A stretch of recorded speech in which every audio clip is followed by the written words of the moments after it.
What is up, everybody? Renfail here. Hopefully, you are doing well. We are here in Nighthaven, the latest DLC for New World Aeternum, and it's time for my early thoughts video. We just wrapped up the first official stream as we sunk our teeth into the first story update that we've seen in quite some time for a New World Aeternum.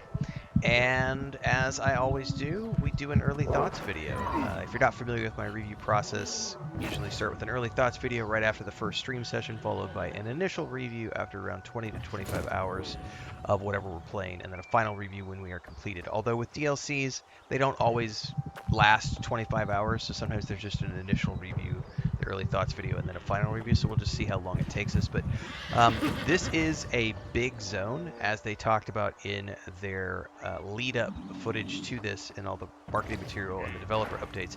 This is the biggest zone that they have ever created. It is quite big. This is the Nighthaven region. It is just southwest of Brimstone Sands. I'm not sure. It looks like there's a road that connects, but I know via the quest starter that you do, you'll end up starting down here in the very tippy of the southwestern corner, and you'll just be following the storyline from there, which I have been doing. Behind me is Castle Dracula, which is ominously named, and I can't wait to see if we actually get to meet Dracula. That's going to be fun if we do. So let's just talk about it so far. The world building is absolutely stunning. I have just been enthralled by everything we see here. We've got some very unique art styles, very different compared to what we've seen before, as with all of the other biomes and areas in New World Aeternum. They have done a great job in terms of the world building teams of creating something that is absolutely unique. The sort of like Eastern European medieval vibe here, and then of course the backdrop of this massive castle, at least here. Then there's towers we've been doing, crumbling ruins, and exploring around. There's a lot of new stuff with the DLC. First and foremost is the attribute crunch. So they shrunk all the attributes down, and then you'll need to respec your character when you first log in, so you'll have to go through and play around with those numbers and get them where you want. I'm playing a dex build, so I'm max dex, a little bit of intelligence, rest of constitution. I have not spent any points for the last couple of levels. I'm now 67, only because I don't want to spend my points yet. I'm just kind of floating along. For me, because this character was literally, this is a story-only character. I don't do raids, I don't do dungeons. I literally just did the New World Aeternum storyline in the 2 DLCs last year with this character, left him parked. So I came in with gear that was around the like 650 to like 680 gear score. And I've already replaced, like my helmet is now at 715, and then I have some new boots at 715. I got a new rapier, which is 720, and then I think I got like a new ring, yeah, which is 710. So got a few upgrades already as I've been leveling through, and generally speaking, just been looking out for more stuff. I haven't found a ton of stuff. I mean, I've found a lot of upgrades, but it's not gear that I want, so I'm just stripping it down for crafting materials, and then we will craft something accordingly later, or just deal with quested gear for now. I'm not sure yet. The music has been spot on. As I mentioned already, the world building is great. The mobs have been challenging. We've done the soul trial. The first soul trial, it was a little chaotic, but we did get it on the first try. It was a little nuts. So I think if you are familiar with the New World Aeternum, like leveling from the storylines, you're going to find that similar challenges here if you're going into this just with story gear.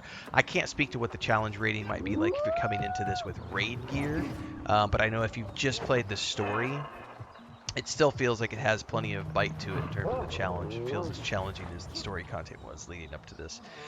So from that point of view, the progression has been spot on. There is one nitpick I would make. Well, actually, before I talk about that, in terms of launch days, there's been the expected things. We had 3 or 4 server disconnects, but each time I was able to get right back in very quickly. No queues to speak of. But that's launch day hiccups. If you've ever played a live service game in the past, which I have played many over the past 25, 30 years of doing live service MMOs, this is par for the course for a launch day. Generally speaking, this is one of the better launches I've seen in terms of just the servers being up nonstop, having a couple of disconnects is not a big deal. So that has been good. The one little negative thing I'm going to say, and this is an interesting thing to me because I don't know why they made this decision or they made this switch.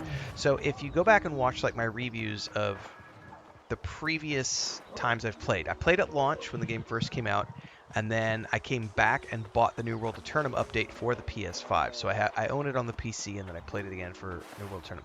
And last year was the most recent time I played. We did about 100 hours from start to finish to go through all the storyline, and I raved about how amazing the voice acting was on multiple occasions in all of my reviews and pretty much every single stream session. I was always like, especially Isabella was awesome. Like the voice acting was incredibly well done throughout the entire New World of Tournament experience of story and everything else. All the dungeons, like lots and lots of amazing voice acting. The voice acting for Nighthaven is absolute shit in comparison. I don't I don't dog on things very often. For those of you who accuse me of only ever being positive, this is going to be a moment where I'm not going to be positive, and I'm going to provide some, um, I'm going to critique right now. I'm not going to shit on them, but I am going to critique. There is a big difference between providing constructive criticism and being like, this is absolute dog shit garbage. Blah, blah, blah. But the new voiceovers are very bad, and I don't know why they are. I don't know what happened, if they have a new narrative director, a new voice actor director, but honestly, I have yet to find a character who doesn't feel like they are just phoning in their performance. Someone in chat described them as soulless. We had a couple of people questioning whether it was AI, and I don't think that it's AI. I do think these are actual.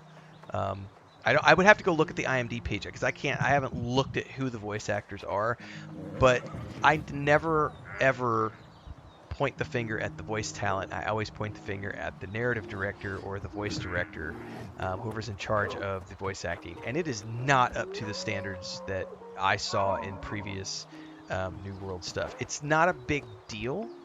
There are a couple of NPCs who are passable, but then there have been, I would say, the vast majority of the NPCs that we've come across have just been like, what happened? So, I would nitpick that a little bit.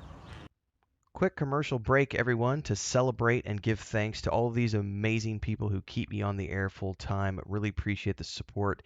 All you got to do is join as a member. You get access to private videos. You can also do super thanks on any upload or super chats and stickers on any live stream or premiere you see. And beyond that, don't forget we're multi-streaming over on Twitch now, so you can support over there as well. Thanks so much to everybody. Let's get back to the video at hand. It's not good, and it feels like a complete 180 to me in terms of how great and amazing the voice acting was in the original game and the two DLCs that came before this, because then we get here and it's like we have amazing world building, brilliant soundtrack, great writing. The quest writing's pretty good. We've got some new mechanics, the jump pads, we've got the tarot cards, new features, new soul trials, new mechanics, new mobs, and we're learning a lot about this storyline, and that all is well and good. And then all of a sudden, like the very first, when we were talking to Morgaine, and it's a completely different voice actor, so it was like, ooh, that doesn't sound good at all. So New World, Amazon, what did you do? Because the voice acting is not the same, and I feel like it should be re-recorded. To be honest with you, so I mean, gameplay-wise, it's fun. I'm enjoying myself. I'm obviously having fun playing this, but this will be one of the rare occasions when you hear me like really complain about something. And again, I'm not saying that it is something that should turn you off to it, but it is something that is so dramatically different on a quality level that it kind of made me go, ooh, wow, okay. But apart from that, it's a great fun. We're going to be having great fun. We're going to be continuing to play this over the next week or so. This is the main jam until Vampire Masquerade Bloodlines 2 drops. So hopefully we'll see you in the streams, as always, every single morning at 4:30 a.m. Central on YouTube, Twitch, Kick, and TikTok. All the socials. Let me know your thoughts on the expansion so far down in the comments below. And I will see everybody in the next stream. We're also streaming in the afternoons. Don't forget. See you next time. Have a great day.